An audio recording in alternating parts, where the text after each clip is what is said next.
બાપા હું નાના માણસને ઘરે આવ્યો છું એનો અહંકાર નહીં, અને હું મોટા માણસને ઘરે પણ ગયો છું એની લઘુતા ગ્રંથિ નહીં.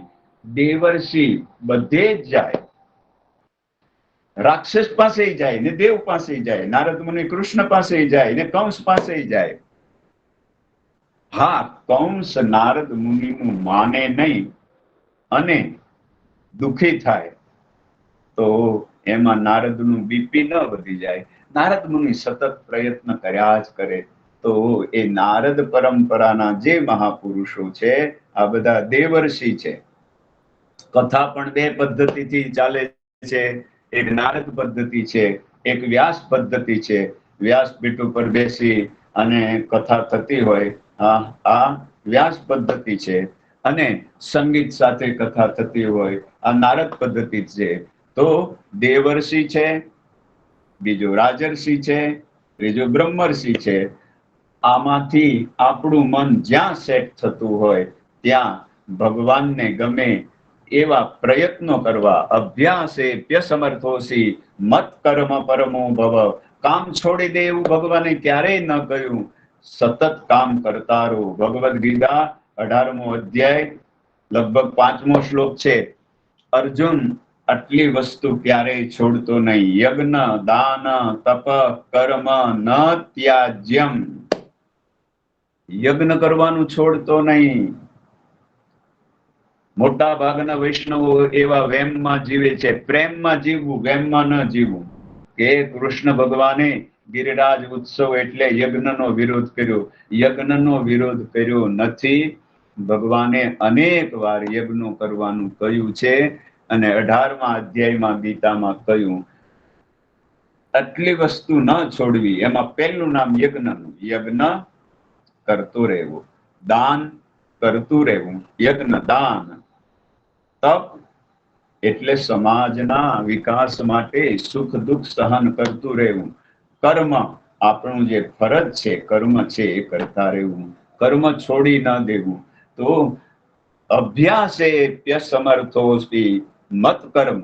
પણ હું ગોલ્ડ મેડલ મળે એટલા માટે, મને શાલ કોઈ ઓઢાડે એટલા માટે, મારી વાહ વાહ કરે એટલા માટે કર્મ કરું છું એમ નહીં. મારો ભગવાન રાજી થાય એટલા માટે કર્મ કરું છું. હરિભાઈ કોઠારીને યાદ કરું. કોઈને કેમ લાગે છે, કોઈને તેમ લાગે છે, તું ફક્ત એટલું વિચાર મારા પ્રભુને કેમ લાગે છે. દુનિયાને રાજી બધાને કોઈ ન કરી શકે. મારા ભગવાનને કેમ લાગે છે. તો ભગવાનને ગમે એવું કામ કરતા રહેવું. અભ્યાસે પ્યસમર્થોસી મત કર્મ પરમો ભવ. મદર્થમપી કરવાણી. અને ભગવાન માટે જે કર્મ કરતો રહેશે એ સિદ્ધિને, અહીં સિદ્ધિનો અર્થ એ ભગવાનને પામશે. સાદી ભાષામાં કહું તો સંપૂર્ણ નિષ્ફળ ગયેલો પણ એક શિક્ષક સમાજને ઘણું બધું આપતો જતો હોય છે, અને સંપૂર્ણ સફળ થયેલા હજારો ગુંડાઓ સમાજને કાંઈ આપી જતા નથી.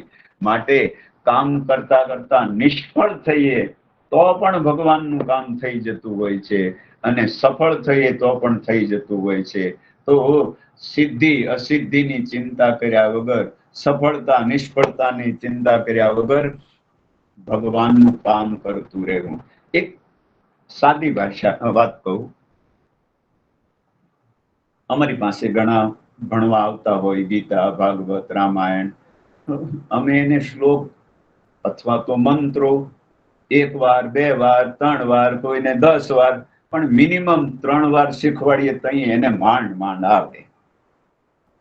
આ હકીકત છે. જ્યારે હરિબાપાએ કોઈ દિવસ પ્રાર્થનામાં આવ્યા હોય એને એમ શીખવાડ્યું કે બોલો ભાઈ મય્યેવ મનઃ દત્સ્વ. હરિબાપા બોલે પછી આપણે બોલીએ મય્યેવ મનઃ દત્સ્વ.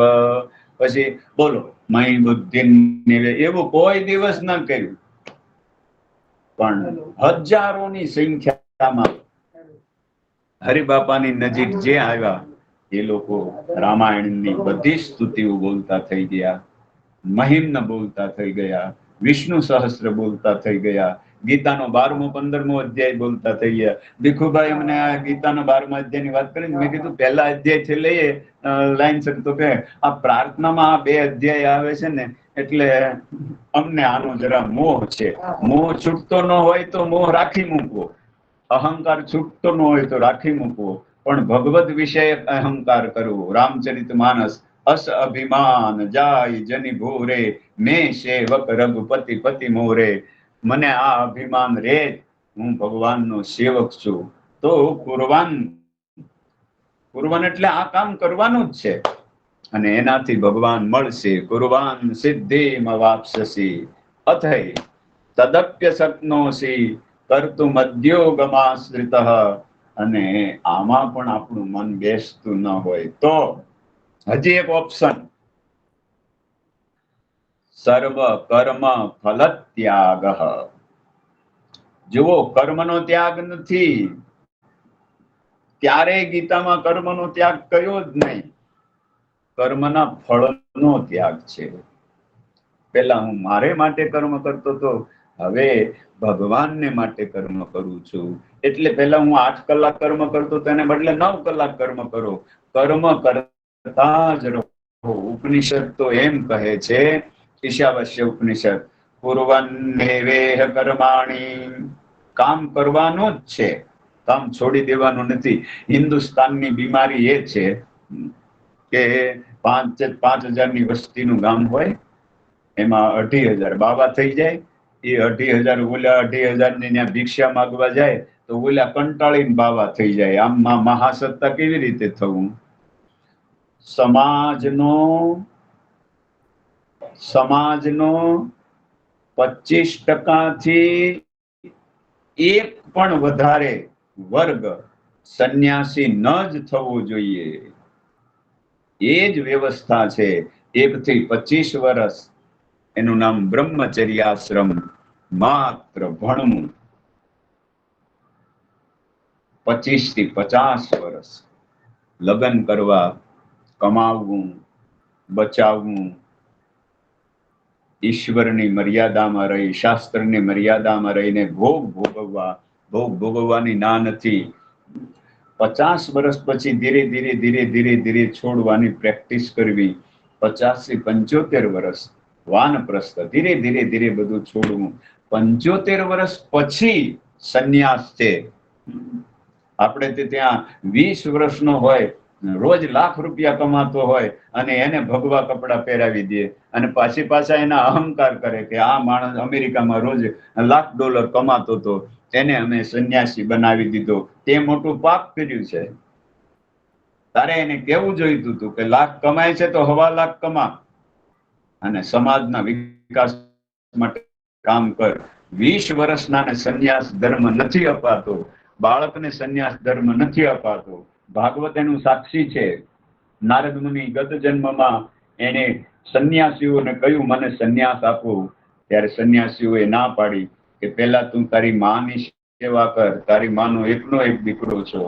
એને ઓમ નમો ભગવતે તુભ્યમ વાસુદેવાય ધીમહિ પ્રદ્યુમ્નાય અનિરુદ્ધાય નમઃ સંકર્ષણાય ચ. એ મંત્ર આપ્યો, ભગવાન પહેરાવ્યા. બીજી વાત કહું તો જગતગુરુ શંકરાચાર્ય નાની ઉંમરમાં સંન્યાસ લીધો, એટલે એ જમાનાના સમાજે શંકરાચાર્યના મા બાપને દંડ કર્યો હતો. ભર જુવાનીમાં, અથવા તો નાનો બાળક છે, હજી એને કઈ ખબર નથી ને એને તમે દીક્ષા આપી દો, પછી એ મોટો થયા પછી એનામાં જે વિકારો આવે અને એ જે ભવાડા કરે એમાં એનો વાંક જરાય નથી. એને ભગવા પહેરાવનારનો વાંક છે. જ્યાં સુધી વૈરાગ્ય સહજ પ્રગટ ન થાય ત્યાં સુધી સંસાર છોડો નહીં. આમ શંકરાચાર્યએ લખ્યું છે, વેદો નિત્યમધીયતામ તદુદિતામ કર્મસ્વનુષ્ઠીયતામ તેને સસ્ય વિધેયતામ અપચિતે કામ્યે મતિસ્તજ્યતામ પાપોગ પરિદોયતામ ભવ સુખિર્દોષોનુસંધીયતામ આત્મેચ્છા વ્યવસીયતામ નિજ ગૃહં તૂર્ણમ વિનિર્ગમ્યતામ. આપણે દીવો પેટાવ્યો, પછી છે એ બાકસની હળી આપણે કચરા પેટીમાં નાખી દઈએ, પણ એ હળીનો આપણે ત્યાગ કર્યો, પણ આપણા મનમાં અભિમાન છે કે મેં આનો ત્યાગ કર્યો? નહીં, કારણ આપણને ખબર છે હવે આ સળીની કાંઈ કિંમત નથી. એમ જ્યારે સમગ્ર વૈભવ તણખલા જેવું લાગે ત્યારે જ ઘર છોડો. એ પેલા છોડશો તો તમે જ્યાં જાવ છો ત્યાં બગાડશો, ત્યાં ભવાડા કરશો, તો સમાજમાં ભવાડા થાય છે. એમાં એનો વાંક કરવા કરતા એને કંઠી બાંધનારનો વાંક વધારે છે. વૈરાગ્ય ત્યાગ. નિષ્કુલાનંદ સ્વામી, ત્યાગ ન ટકે વૈરાગ્ય વિના, કરીએ કોટી ઉપાયજી. તો વાત કરી, જો આમ ન થઈ શકતું હોય તો સર્વ કર્મ ફલ ત્યાગ. કર્મનો ત્યાગ નહીં, 11મા શ્લોકમાં છીએ આપણે 12મા અધ્યાયના. કર્મના ફળનો ત્યાગ કરવો. કર્મ તો કરતું જ રહેવું, 100 વર્ષ સુધી કર્મ કરતું રહેવું. કુર્વન્નેવેહ કર્માણિ જીજીવિષેદ શતમ સમાહ. કર્મ કોઈ દિવસ માણસને બીજા જન્મમાં લઈ જતું નથી. કર્મ તો જડ છે. ન કર્મ લિપ્યતે નરે, કર્મ માણસને લેપાતું નથી, પણ કર્મની પછવાડે જે વાસના છે ને એ માણસને બીજા જન્મમાં લઈ જાય છે. એક બીજી વાત, કર્મ ખરાબ નથી. કોઈને મારવું એ ખરાબ કે સારું? મોટે ભાગે આપણે એમ જ માની લઈએ કે ખરાબ. પણ એક માએ એના બાળકને, એના હાથમાં ઝેરની બોટલ છે, એ બાળકને કાંઈ ખબર નથી, એ તો દવા છાંટવા માટેની છે. તો એ બાળ સ્વભાવથી સહજ એ બોટલ લઈને એ પીવા માટે તૈયાર થયો, અને માએ તરત જ એને એક ઢોલ મારી દીધી ને એક બાટલી દીધી. તો પહેલી દ્રષ્ટિમાં એ માર્યું જ છે, પણ એ પાપ નથી. બીજું, ક્યારેક આપણને સુધારવા માટે આપણા ગુરુજનો, આપણા વડીલો આપણા ઉપર ક્રોધ કરે તો એ પાપ નથી. અને ગળામાં પહેરેલો ચેન લૂંટી લેવા માટે ગુંડો મારે, માર્યું ત્રણેય જણાએ, ગુંડાએ માર્યું, ગુરુએ માર્યું ને માએ માર્યું. પણ મા અને ગુરુએ જે કામ કર્યું છે એ પુણ્ય છે, અને ગુંડાએ જે કર્યું છે એ પાપ છે. માત્ર ક્રિયા ઉપરથી ફળ નક્કી નથી થતું, એ ક્રિયાનો હેતુ શું છે એના ઉપરથી નક્કી થાય. તો કર્મનો ત્યાગ નહીં, સર્વ કર્મ ફલ ત્યાગ. કર્મના ફળનો ત્યાગ. તતઃ, તો પછી કુરુ, એ સત્કર્મ કરો. તો આત્મવાન, તમે ભગવાનને, આપણા ઈષ્ટદેવને આપણા હૃદયમાં અનુભવી શકશું. આમ ભગવાન કૃષ્ણ 12મા અધ્યાયમાં કહે છે, અને 12મા અધ્યાયનો 12મો શ્લોક, શ્રેયો હિ જ્ઞાનમભ્યાસાત જ્ઞાનાદ ધ્યાનમ વિશિષ્યતે, ધ્યાનાત કર્મ ફલ ત્યાગાત, ત્યાગાત શાંતિરનંતરમ. શ્રેયો હિ જ્ઞાનમ અભ્યાસાત, અભ્યાસ કરતા જ્ઞાન શ્રેષ્ઠ છે. અનુભવજન્ય જ્ઞાન એના કરતા શ્રેષ્ઠ છે. જ્ઞાન કરતા વિજ્ઞાન શ્રેષ્ઠ છે.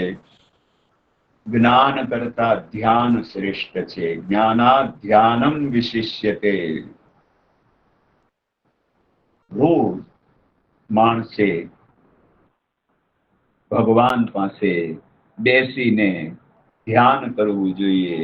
જ્ઞાનાદ ધ્યાનમ વિશિષ્યતે, એના કરતા ધ્યાન શ્રેષ્ઠ છે. ધ્યાન વખતે ભગવાનનું કોઈ એક સ્વરૂપ, આપણને જે ગમે એ રૂપ, શાસ્ત્રને કાંઈ વાંધો નથી, આપણને કૃષ્ણ ગમે, રામ ગમે, જે ગમે તે, એ સ્વરૂપનું ધ્યાન કરવું. જ્ઞાનાદ ધ્યાન વિશિષ્યતે, અને એના કરતા શ્રેષ્ઠ વસ્તુ કર્મ ફલ ત્યાગાત. કર્મ ત્યાગાત નથી લખ્યું, કર્મ તો કરવાનું જ છે. કર્મ કર્યા વગર કોઈ રહી શકતો જ નથી, એક ક્ષણ પણ રહી શકતો નથી. નહીં કશ્ચિત ક્ષણમપી જાત ઉત્તિષ્ઠત્ય કર્મકૃત. કર્મ તો કરવાનું જ છે. અચ્છા, કા માણસ વેઠ માટે કર્મ કરતો હોય છે, કા માણસ મજબૂરીથી કર્મ કરતો હોય છે, કા માણસ ફરજ સમજીને કર્મ કરતો હોય છે. એક માં રસોઈ કરતી વખતે હું મારા બાળકને માટે રસોઈ બનાવું છું, તો એ પ્રેમ માટે રસોઈ કરતી હોય છે. અને એ જ વાત હું મારા ભગવાન માટે રસોઈ બનાવું છું, એ ભક્તિ થઈ. રસોઈ તો કરવાની જ છે, કાં ભગવાન માટે કરવાની છે, કાં પરિવાર માટે કરવાની છે, કાં જેનામાં નોકરી કરતા હોય ત્યાં એના માટે રસોઈ કરવાની છે, કાં મજબૂરીથી કરવાની છે. તો કર્મ તો કરવું જ પડશે. રાણા પ્રતાપનો એક ભાઈ, કજીન બ્રધર્સ, માનસિંહ, એ અકબર બાદશાહને શરણે થઈ ગયો. અકબર બાદશાહ એને એ જમાનામાં હાથીની અંબાડી ઉપર બેસાડ્યું, સેનાપતિ બનાવ્યું. સેના તૈયાર થઈ, લડવા માટે આગળ વધી, તો સામે રાણો પ્રતાપ હતો. સાંભળો, માનસિંહ ભાગી ગયો પોતાની ફરજ છોડીને, અકબરને શરણે થઈ ગયો. આપણે હજી અકબરના વખાણ કરતા ઊંચા નથી આવતા. અકબર એટલે કોણ? મારી દ્રષ્ટિએ અકબરને કારણે 349 જુવાનો પરણ્યા વગર રહી ગયા, એનું નામ અકબર. બીજું ઘણું બધું છે, પણ આ એક જ કહું તમને. અકબરે 350 લગ્ન કર્યા હતા, તો 349 છોકરાઓ તો પરણ્યા વગર રહી ગયા ને. બસ આપણી એક મોટામાં મોટી બીમારી છે કે આપણા હિન્દુ ધર્મનો વાંક કાઢ્યા કરવો અને બસ બીજાના વખાણ કર્યા કરવા. તો માનસિંહ અકબરને શરણે થઈ ગયો, તો એ ભાગ્યો, તો એને લડવું પડ્યું. રાણો પ્રતાપ ભાગ્યો નહીં, એ જાગ્યો, તો એને લડવું પડ્યું. પણ તમને એમ કહેવામાં આવે કે ભાઈ આ ઓનલાઈન ગીતાનું પ્રવચન કરું છું, પણ તમારે દક્ષિણા દેવી પડશે. એક કામ કરો, માનસિંહનો ફોટો લેતા આવો. તો આપણા કોઈને ઘરે નથી, પણ એમ કીધું હોય કે રાણા પ્રતાપનો લેતા આવો, તો તરત લઈ આવીએ. રાણા પ્રતાપ આપણા દિલમાં છે, અને માનસિંહ ક્યાંક લાઇબ્રેરીના પુસ્તકમાં ઉધઈ ખાતો હશે. તો શિવાજી મહારાજ આપણા દિલમાં છે. શિવાજીના દાદા મુસ્લિમ સેનામાં હતા, તો એને લડવું પડ્યું, શિવાજીને લડવું પડ્યું. ભાગી જાવ તો પણ લડવું પડશે, જાગી જાવ તો પણ લડવું પડશે. કામ તો કરવું જ પડશે, કાં તો મજબૂરીથી કામ કરવાનું, અને કાં ભગવાનને રાજી કરવા માટે કામ કરવાનું. માટે ગીતા એમ કહે છે, ભાગી ના જાઓ, જાગી જાઓ. કેટલાક લોકો એમ માને છે કે સંન્યાસીઓ માટે ગીતા છે. અરે મારા વાલા,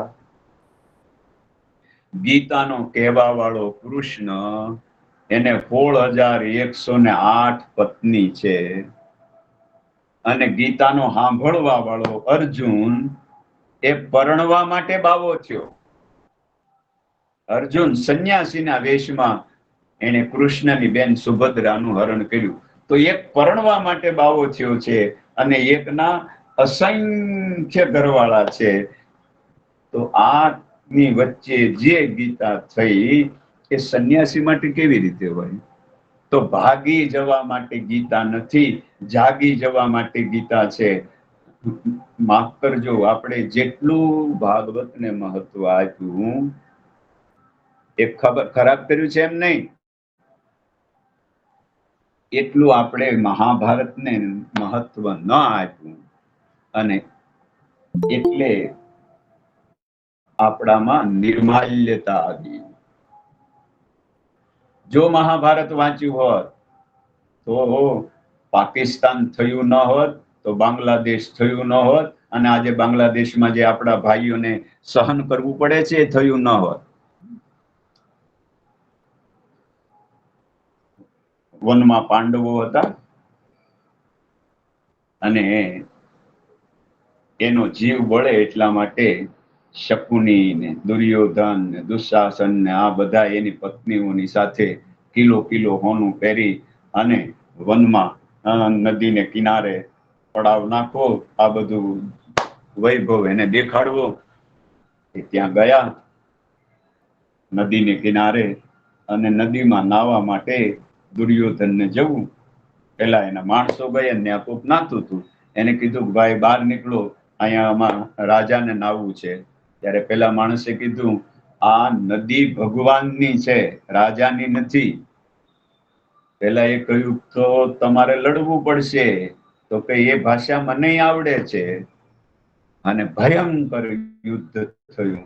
એ એક જ વ્યક્તિ સમગ્ર કૌરવ સેનાને હરાવી કર્ણને, તો એ કૌરવોને જેમ કૂતરાને દોરીથી બાંધે એમ બાંધીને ઉપાડ્યા.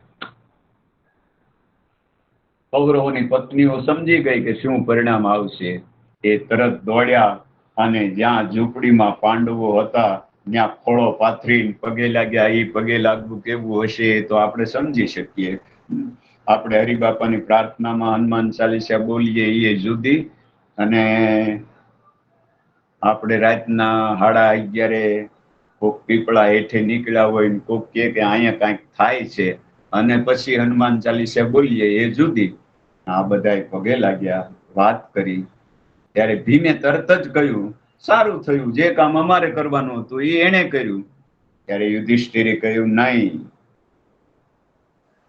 ભાઈ, વયમ આ શ્લોક પર્સમાં લખવો જોઈએ, અને પર્સમાં પૈસા રાખવા એની હારવાર આ શ્લોક રાખવો જોઈએ. વયમ પંચ વયમ પંચ વયમ પંચ સતંચ તે. હે ભાઈ ભીમ, આપણે 5 પાંડવો છીએ અને દુર્યોધન ને 100 કૌરવો છે. આપણે 5 ને એ 100. વયમ પંચ સતંચ તે અન્યૈ સહ વિવાદેતુ. આપણે ભાઈઓ ભાઈઓ અંદરો અંદર ગમે એમ કરીએ, પણ કોઈ બીજા દેશનો આપણી દેશમાં આવીને દખલ કરે તો વયમ પંચોત્તરમ સતમ, અમે 105 છીએ. એતદ ધનંજયો વાક્ય નિત્યયુક્તા વૃકોદરઃ તદર્થમ ક્ષત્રિયાસુ તે તસ્ય કાલો યમાગતઃ. આ વાત વારંવાર યુધિષ્ઠિર એના ભાઈઓને કહેતા હતા કે આપણે ભાઈઓ ભાઈઓ ગમે એમ લડીએ, પણ કોઈ બીજા દેશનો જ્યારે આવે ત્યારે આપણે 105 ભાઈઓ છીએ. તો મહાભારતની લડાઈ થઈ કબૂલ, પણ હિન્દુસ્તાનના ટુકડા ન થયા. મહાભારતની લડાઈ થઈ કબૂલ, પણ એમાં જે મર્યા એના દીકરાઓ એ નિમિત્તે પછી ક્યારેય લડ્યા આજ સુધી એવો દાખલો નહીં.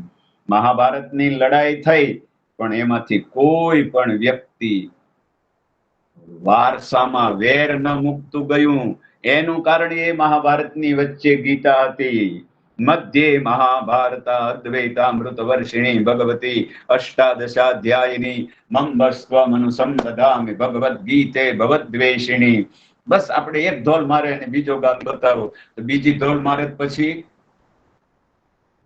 એક ધોલ મારે ને બીજો ગાલ બતાવો, એવું હિન્દુના માન્યવર ધર્મ ગ્રંથમાં ક્યાંય નથી બધું.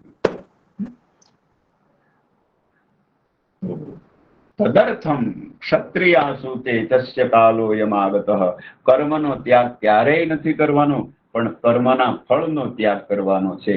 તો 12મા અધ્યાયમાં ફરીવાર બોલીએ, શ્રેયો હિ જ્ઞાનમ અભ્યાસાત જ્ઞાનાત ધ્યાનમ વિશિષ્યતે ધ્યાનાત કર્મ ફલ ત્યાગાત. કર્મના ફળનો ત્યાગ, કર્મનો ત્યાગ નહીં, અને ત્યાગાત શાંતિ રનંતરમ.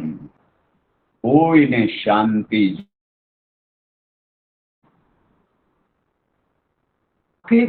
બધા જ ધર્મો એને એક જ વાક્યમાં કેવું હોય તો આટલું જ કેવું છે કે શાંતિ. બ્રાહ્મણોને કહ્યું સફેદ કપડા પહેરવા,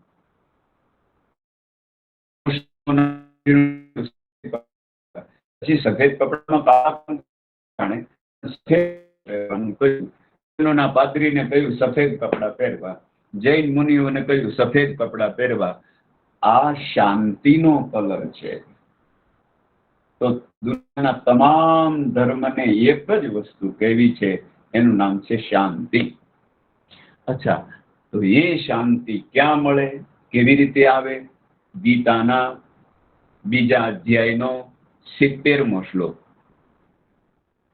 આપૂર્યમાણ મસલમ પ્રતિષ્ઠા સમુદ્રમાપ પ્રવિશન યદ્વત તદ્વદ કામાયમ પ્રવિશન્તિ સર્વે સ શાંતિમાપ્નોતિ ન કામકામી. તમામ નદીઓ પોતાનું પૂર સમુદ્રમાં ઠાલવે, પણ સમુદ્ર છલકાઈ ન જાય. નર્મદામાં ગાંડું પૂર આવે, આજુબાજુની ખેતી તણાઈ જાય, આજુબાજુના ગામડાઓમાં પાણી ભરી જાય. આમ આ બધી નદીઓ પોતાની મર્યાદા ઓળંગી અને નુકસાન કરે. બધી નદીઓનું પૂર જાય ક્યાં? તો કે સમુદ્રમાં. પણ સમુદ્ર એની મર્યાદા ન ઓળંગે. બીજું, આપણો ભગવાન સમુદ્રમાં સૂઈ ગયો, એનો મતલબ શું છે? કે ગમે તેટલી નદીઓનો પ્રવાહ આવે એ છલકાઈ ન જાય. એમ ગમે એટલું કમાઈએ પણ છલકાઈ ન જઈએ, એ કહેવાનું છે. બીજું, સમુદ્ર કોઈ નદીને ના ન પાડે, ભાઈ ગંગાને જ હું સ્વીકારીશ, બીજી કોઈ નદીઓ એ ના આવવું. સમુદ્ર તમામ નદીઓને સ્વીકારે. તો આપણા સમાજનો માણસ હોય, આપણા સમાજનો કોઈ મોટો માણસ હોય તો મોટાની ઈર્ષ્યા ન કરીએ અને નાના વ્યક્તિનો ત્યાગ ન કરીએ, બધાને સંભાળે. આ સમુદ્ર પાસે શીખવાનું છે. એટલે ભગવાન એમાં સમાઈ ગયો, એટલે ભગવાન એમાં ગયું. સમુદ્રમાં ભરતી આવે પૂનમને દિવસે, આકાશમાં પૂર્ણ કળાએ ચાંદ ખીલ્યો છે, એ જોઈને દરિયો રાજી થાય, વાહ કેવો સરસ ચાંદ ખીલ્યો છે. તો બીજાનું સુખ જોઈને જેના હૃદયમાં પેદા થાય, ભગવાન એના હૃદયમાં સૂઈ જાય, ભગવાન એના હૃદયમાં પ્રગટ બિરાજે છે. તો સશાંતિમાપ્નોતિ, એને જ શાંતિ મળે છે. ગીતાના 2જા અધ્યાયનો 70મો શ્લોક. ન કામ કામી, કામી વ્યક્તિઓને ક્યારેય શાંતિ મળતી નથી. અહીંયા 12મા અધ્યાયના ભગવાન ફરીવાર 12 છેલ્લા પદમાં કહે, ત્યાગાર શાંતિ, ક્યારેય ન જવા વાળી શાંતિ, મર્યા પછી બીજા જન્મમાં ન જાય એવી શાંતિ. ત્યાગમાંથી શાંતિ મળે છે. ભોગી વ્યક્તિ ક્યારેય શાંત પામી શકતો નથી, ત્યાગી જ શાંતિ પામી શકે. વિહાય કામાન્યસ્વામ, ગીતાના 2જા અધ્યાયનો 71મો શ્લોક. પુમાંશ્ચરતિ નિષ્ઠા નિરહંકાર સ શાંતિમધિગચ્છતિ. જેનું મમત્વ, જેનો અહંકાર ગયો, એ શાંતિને મેળવે છે. સશાંતિમધિગચ્છતિ એશા, 2જા અધ્યાયનો છેલ્લો શ્લોક. એશા બ્રાહ્મી સ્થિતિ, આ જ પરબ્રહ્મની સ્થિતિ છે. એશા બ્રાહ્મી સ્થિતિ પાર્થ, આ મળ્યા પછી ક્યારેય જતી નથી. સ્થિત્વાસ્યામ અંતકાલેપી, મરતી વખતે પણ બ્રહ્મ નિર્વાણ અમૃચ્છતિ. ભગવાન બુદ્ધ નિર્વાણ શબ્દ વાપરે અને કનૈયો ગીતામાં બ્રહ્મ નિર્વાણ શબ્દ વાપરે. દીવાનું ઠરી જવું, દીવાનું ઠરી જવું એ નિર્વાણ છે. અને દીવાની લાઈટ, દીવાનો પ્રકાશ, ભગવાન સૂર્યમાં ભળી જવું, એનું નામ બ્રહ્મ નિર્વાણ છે. તો આપણે બુજાઈ નથી જવું, આપણે ભગવાનમાં ભળી જવું છે. એ કાળ તારાથી થાય તે કર. માથે ભગવાન બેઠો છે, માથે સદગુરુ બેઠો છે. અમે સ્વયં પ્રકાશ છીએ, કાંઈ દીપ નથી તે કોઈની ફૂંકથી ઠરી જવાના. તો કોઈની ફૂંકથી ઠરી ન જવું અને કોઈના વખાણથી ફૂલાઈ ન જવું. બ્રહ્મ નિર્વાણ મુચ્યતિ એષા બ્રાહ્મી સ્થિતિ પાર્થ નૈનામ પ્રાપ્ય વિમુહ્યતિ સ્થિત્વા સ્યામંત કાલેતિ બ્રહ્મ નિર્વાણ મુચ્યતિ. 12મા અધ્યાયના 12મા શ્લોકનું છેલ્લું પદ, ત્યાગાત શાંતિરનંતરમ. ત્યાગમાં જ શાંતિ છે, ભોગમાં નહીં. આ જ વાતને એક્ઝામ્પલ તરીકે લો તો શૂર્પણખા રામ પાસે આવી અને કહ્યું મારી હારે પરણો. ત્યાં સુધી કાંઈ ખોટું નથી. પોતાને અનુકૂળ પાત્ર દેખાયું, પરણવાનો પ્રસ્તાવ મૂક્યો, ઠીક છે. પણ રામે કહ્યું હું પરણેલો છું. કથા તો આપ સૌ જાણો છો. એ સીતાને ખાઈ જવા દોડી. તો ભગવાન મળ્યા, સીતા મળ્યા. ભગવાન મળ્યા પછી પણ શૂર્પણખાને શાંતિ નહીં. તો કે ભોગ છે, ભોગમાં શાંતિ નથી. યોગમાં શાંતિ છે, ત્યાગમાં શાંતિ છે. કાં તો ભોગ અને કાં તો ત્યાગ. ત્યાગાત શાંતિરનંતરમ. શૂર્પણખાને શાંતિ ન થઈ. બીજું, દેવતાઓએ અમૃત પીધું પણ શાંતિ ન થઈ. પીધું પણ શાંતિ થઈ. માન સહિત વિષપાન કિયો શંભુ જગદીશ બિનુ માન અમૃત પીયો તો રાહુ કટાયો શીશ. સન્માન પૂર્વક ઝેર પીધું તો શિવજી શાંતિ મળે, અને સન્માન વગર રાહુએ અમૃત પીધું તો માથું કપાવવું પડ્યું. દેવતાઓએ અમૃત પીધું પણ અન્યાયથી મળેલું છે. સાથે કર્યું, દેવોએ લીધું, અસુરને તો જેને મેળવવા અન્યાય થયો છે તે અમૃત હોય તો પણ શાંતિ આપી શકે નહીં. તો ભગવાન પાસે શૂર્પણખા પહોંચ્યા પણ શાંતિ નહીં, કારણ કે ભોગ છે. તો ભોગાન ભુક્તા, રાજા ભર્તૃહરિ કહે, વયમેવ ભુક્તા તૃષ્ણાન જીર્ણા વયમેવ જીર્ણા કાલો ન યાતો વયમેવ યાતઃ તપો ન તપ્તો વયમેવ તપ્તાઃ. ભોગો આપણને ભોગવી નાખે છે, આપણે ભોગો ભોગવતા નથી. તો શાંતિ ત્યાગમાં છે, શાંતિ ભોગમાં નથી. ત્યાગાત શાંતિરનંતરમ. હવે પછીની વાત, હવે પછીના જે શ્લોક છે 13મા અધ્યાયથી 13મા શ્લોકથી 19મા શ્લોક સુધી જે શ્લોકો છે એ ભગવાનના ભક્તોનું આઈડેન્ટિટી કાર્ડ છે. મને ભગવાન ગમે છે એ અલગ વસ્તુ છે, અને ભગવાન એમ કહે કે મને આ ભક્ત ગમે એ અલગ વસ્તુ છે. તો ભગવાનને કોણ ગમે છે? ભગવાનને ગમે એવા લક્ષણ આપણે મેળવવા પ્રયત્ન કરીએ. આ ભગવાનનો ભક્ત છે એની બરાબર ઓળખાણ ભગવાને આપી. તો એ શ્લોકો આપણે હવે પછી જોઈશું. બોલો કૃષ્ણ કનૈયા લાલ કી જય. સચ્ચિદાનંદ રૂપાય વિશ્વોત્પત્યાદિ હેતવે તાપત્રય વિનાશાય શ્રી કૃષ્ણાય વયમ નમઃ. અસ્તુ. શુભમ ભવતુ. બધાયને રામ રામ. રામ રામ શાસ્ત્રી. રામ રામ પ્રણામ. રામ રામ પ્રણામ. રામ રામ શાસ્ત્રીજી. રામ રામ. રામ રામ રામ બધાને રામ રામ. રામ રામ રામ રામ. પ્રણામ રામ રામ રામ રામ રામ રામ. રામ રામ રામ રામ બધાને. પ્રણામ રામ રામ રામ રામ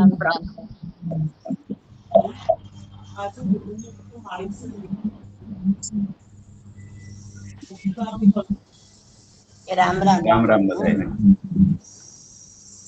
રામ રામ હા રામ રામ. રામ રામ બાપા રામ રામ હા રામ રામ. રામ રામ રામ રામ રામ.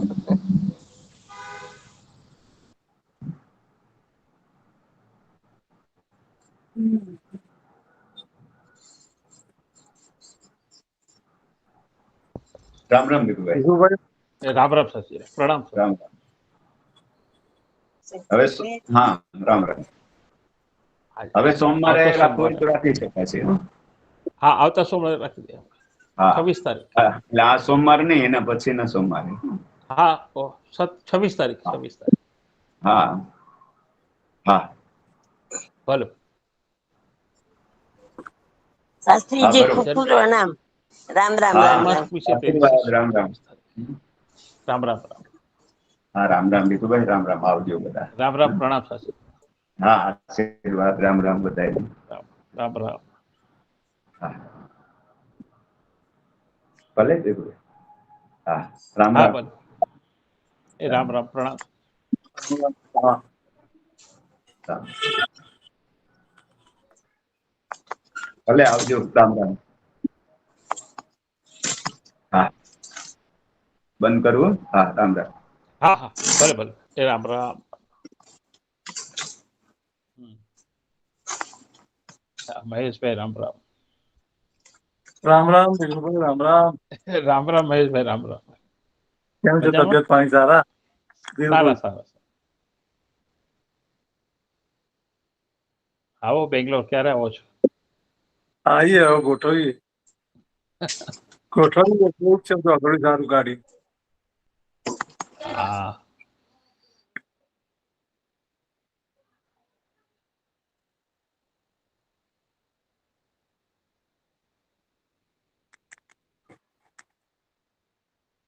ચાલો રામ રામ. રામ રામ ચાલો.